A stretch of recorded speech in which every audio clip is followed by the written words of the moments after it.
Hey guys, Philosopher here, and today we are talking about Adam Warlock. I've already had plenty of videos about the ISO changes. Obviously, that is drawing a lot of attention, but at the same time, we obviously got news of the new legendary. We had already heard some rumors, so I guess it wasn't a complete surprise. There were some surprises here. I'll talk about the unlock requirements first, but then I really want to get right into the kit, and I'm going to try to keep this tight because I know people just want to get to the bottom line. I will say regarding the unlock requirements here, I've already talked about the ISO piece of it, so I'm not going to repeat that. But I think Jubilee plus 4 X Factor characters are pretty much what we all I think expected at this point. It's not ideal. It's going to be hard for players to get them, but I had guessed the day before it was either going to be Axemen. I think when we were talking about it on stream, I'm like, it's either going to be Axemen or X Factor. So this doesn't shock me. Obviously, it's Scopely's doing what's in their benefit, but I will say the good news about this is it looks like X Factor will be farmable. There's already data mines showing that multiple man's going to go to a node, so I that makes me think that Longshot and Shatterstar are also going to be farmable. That's a good thing for everybody. All right, so now let's take a look at the kit. One thing here you see. So first of all, they're starting kind of they've really got a mystic wave going of characters, and I feel like they do this to try to use up gear. We had Silver Surfer, for example, so here you go. Now we have and of course before that we had like White Tiger, for example. So now we've got Adam Warlock.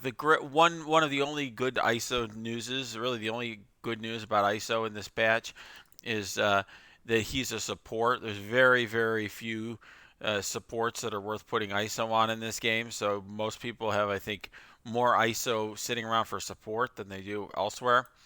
What I will say, regarding the kit is, this is a kit that is obviously it's fantastic. Legendaries always have a fantastic kit. The question people want to know is how fantastic is it? Like, is this guy going to be better than Kestrel and Silver Surfer? Is he going to be better than Doom? And I don't know. And what I will say is it's a very strong kit. Clearly, if like this was just a character being released, I'd be like, oh yeah, you definitely want to get this character. Um, but how good he is, I feel like is going to depend on his stats. So let's go. I'm going to start with the passive here. So on spawn, apply safeguard and immunity to self and all Infinity Watch allies. One thing I'll just say about safeguard, this new keyword, I think is interesting. It's kind of a cool concept. Essentially, the idea is when you have this buff, the enemy can't take away your buff, like clear it or flip it. So that's a nice thing. It just kind of sits there until your buffs naturally expire. And I think that it's obviously really anti Black Order. It's anti really any team like Marauders that clear buffs. Like this character seems to me to be just totally constructed to just destroy Black Order and Marauders, which makes sense. We already have kind of Black Order on the way down.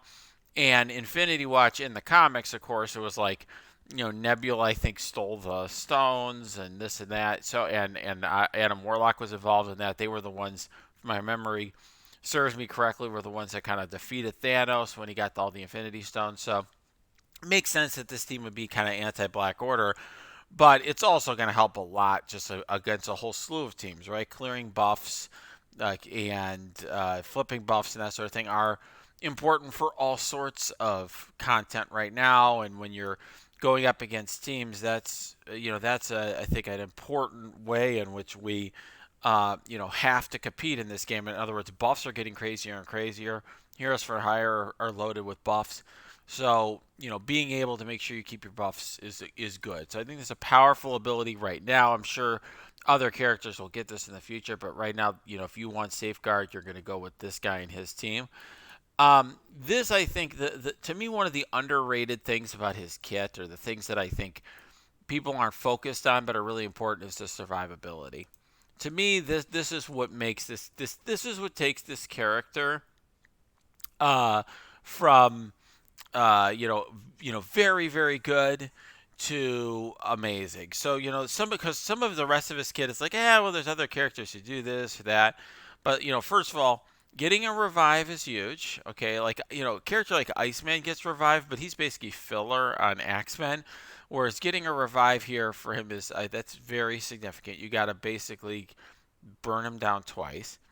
Then when he revives, he gets death proof, regen, defense up, and clears all negative effects from himself and all Infinity Watch allies, which means you really want to either kill him first or kill him last. In other words, you either want to kill him right away and burst him down so that there's no negative effects on the rest of the team to clear, or you want to wait till you defeat everybody, he's the last guy standing, and then it doesn't matter.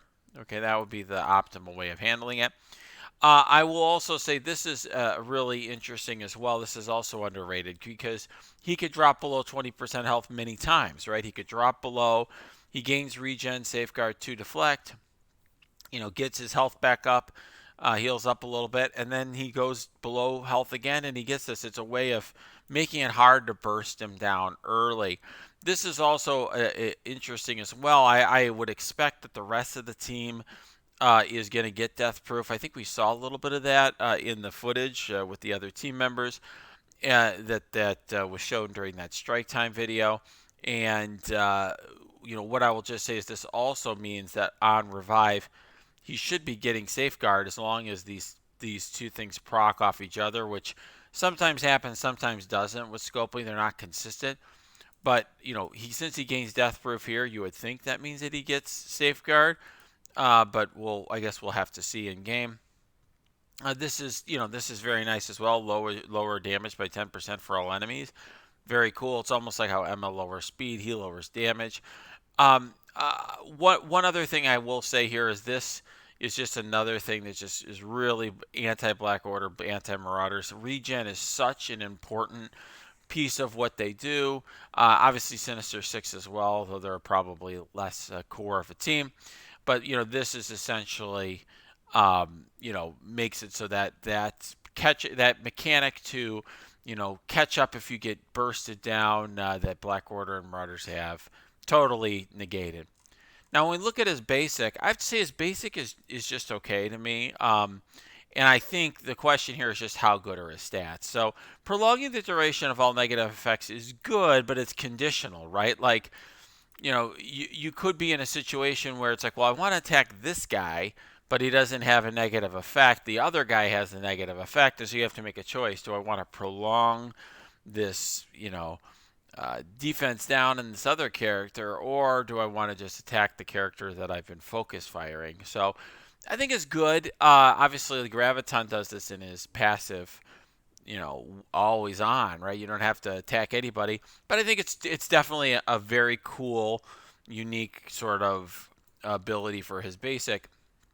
But I think the question of whether this is good or amazing is how high the damage is. In other words, in the short run, obviously these things get power crept over time. But if right now this guy's got ridiculous stats, like, Surfer, Kestrel, Doom level stats, then that means we could literally see a situation where you got a big attack for 350% damage, 2 bleed, where particularly if you put the T4, they just get a lot of, they tick for a lot of damage, and you get this.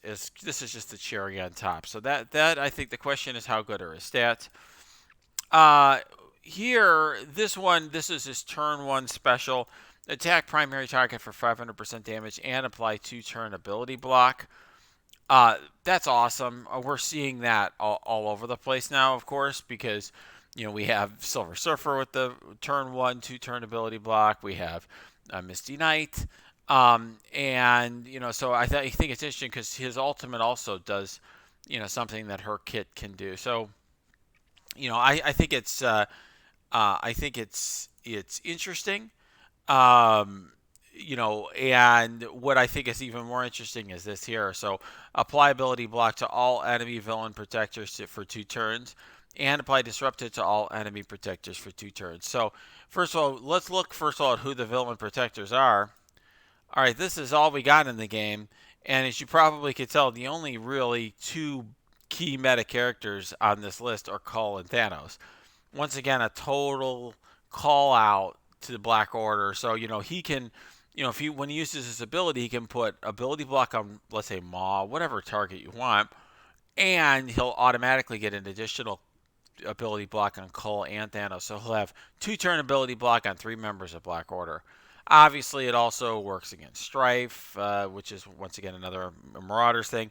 We'll do some damage against Brotherhood with Blob and Juggernaut, but those characters are important. Don't get me wrong, but they're not nearly as important as the Black Order characters. So I clearly, in my view, intended to make this team a hard counter to Black Order. Doesn't matter right now. We're not using Black Order in Arena as much, obviously, particularly at high levels. But in, let's say, 6 months from now, you can imagine when we're in Alliance War and people, let's say, they throw Black Order on defense. Well, what's your counter? Oh, just throw in your Affinity Watch. You can punch up on Black Order, that sort of thing. All right. Unavoidable makes this attack nice as well. Can't be dodged, for example. And the Disrupted to Enemy Protectors is great as well. Also will make it really hard for a Strife, for example, to come back. Helps when there's an auto disrupt or an auto taunt or something of that nature. Very, very powerful ability. So this is awesome. Awesome level. And then the ultimate, this will be available turn 2.